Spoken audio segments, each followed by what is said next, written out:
Now, land reform remains a highly emotive subject 30 years into democracy. And for many Black South Africans, it's the yardstick for the pace of economic transformation in the country. However, owning land comes with its own costs before it can be turned into a productive farm. Are Black emerging farmers empowered with the skills to manage these costs so that they can become leading commercial farmers in the next 30 years? Business reporter Ntokozo Khumalo is in Heidelberg to find out. Good morning, Ntokozo. A bright and beautiful morning this day. Now, you're there tackling food insecurity will be quite a huge task for the 7th administration. Where do Black emerging farmers fit in? Good morning, Masichaba. Well, I feel like I need to actually go and change.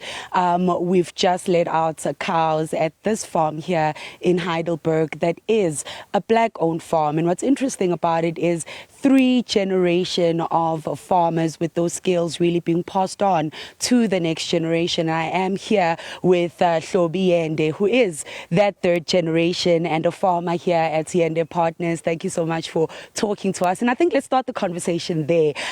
Hlobi, 3 generations from your grandfather. You're the first woman coming in there, the young one, still 27 years old. Perhaps just talk us through the history of, working the land as your family and what, kind of encouraged that in you, because you studied criminology and psychology, but to go back to farming.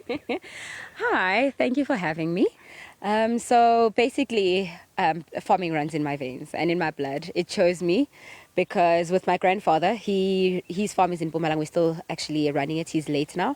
So he specialized in livestock and grains. So my dad moved to Joburg and he also got a farm. We first got one in Nigel, but it wasn't big enough for the amount of livestock that we have and also the commodities that we wanted to do. So once we received this farm, it was big enough because it's 1,064 hectares. This was perfect for us. It's just mountainous, but it was perfect. So when I saw that both farms were operating commercially, but we were not really making the money that we should be making, or it was not reaching its full potential, that's when I felt like, let me step in, because we are losing out on a lot of opportunities, because people also don't understand the importance of compliance. So we were not really compliant, but that's when I stepped in, made sure that the farm is now run formally, and I then also spoke to my father because he was so tired, and being a female out of my 5, I have 5 brothers, and the only one who took over. For him, it was like a relief that, you know what, I won't die with my farm. So at least I know it's in good hands. But also it's difficult. There's challenges that come with this, because being a 3rd generation has its perks, but also it's very difficult because you are building on 2 generations, their goals. They know when they started it, they know their goals. So you are trying to build on this. So, and also being female and young, they're waiting to see where are you going to squander it, or are you going to grow it? To grow it. And growth is obviously the target. And Hlobi, talk us through then, as you said, 3 generations from your grandfather really working the land.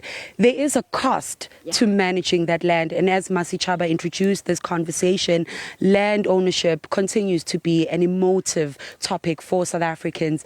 As we head towards the next 30 years after these elections, perhaps just a word of advice to other South Africans on that, cost of managing and owning land. How do they prepare for that? Firstly, I always say do your research, because if you do your research, you'll avoid making expensive mistakes. So if you can invest in that, and also mentorship. Mentorship is very important, because farming is a labor-intensive and capital-intensive profession. But also what we've learned is to diversify, but also not to over-diversify. But if you diversify, you can also save so many costs, and this can increase your yields and your productivity.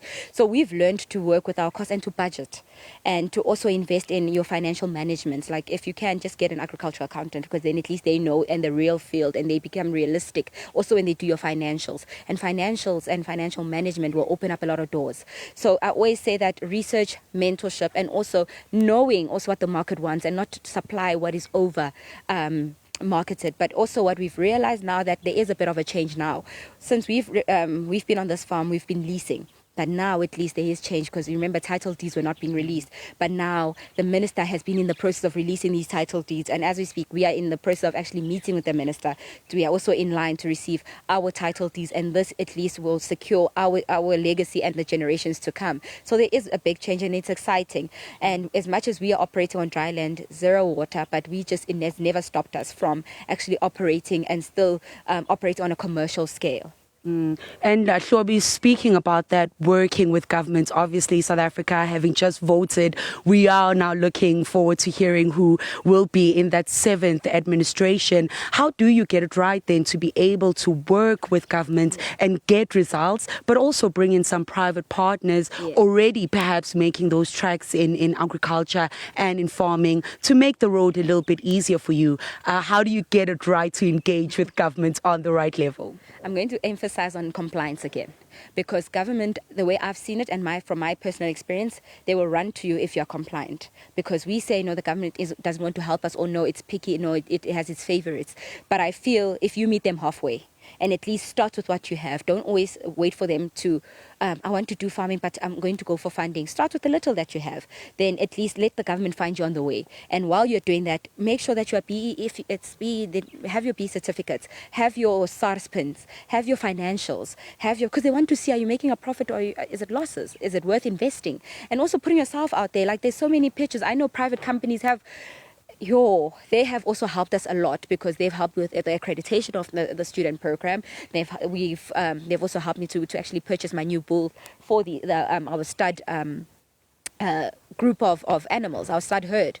They're helping me there. They also helped me with getting a communications company, because we value our company that we wanted to still be relevant years from now. So we need to perfect value proposition, because that's what also people don't want to investing in marketing, as well as just your position in the whole value chain. So we wanted that. So hence we are bringing in all these aspects. So if you don't put yourself out there, the government won't find you. I mean, here's also on the farm. Do you think they'll find me if I didn't put myself out there, or pitch, or go to land reform to go and apply, or if I didn't approach these private companies that, okay, please help me here, this is what I need. So it's just a matter of putting in the effort, and just you starting with the little that you have. It also shows the passion and the resilience, because I mean, the government only found us years in the process, but they were willing and rushing to help us, because they were like, okay, we can see you've operated for years, and you're not making a pity party of the struggles that you have, but rather you're learning to work around these struggles. So plant a seed for yourself. Hlobi, you highlighted the issue of water, and it's really been a standing story that I hear with farmers that I've been speaking with.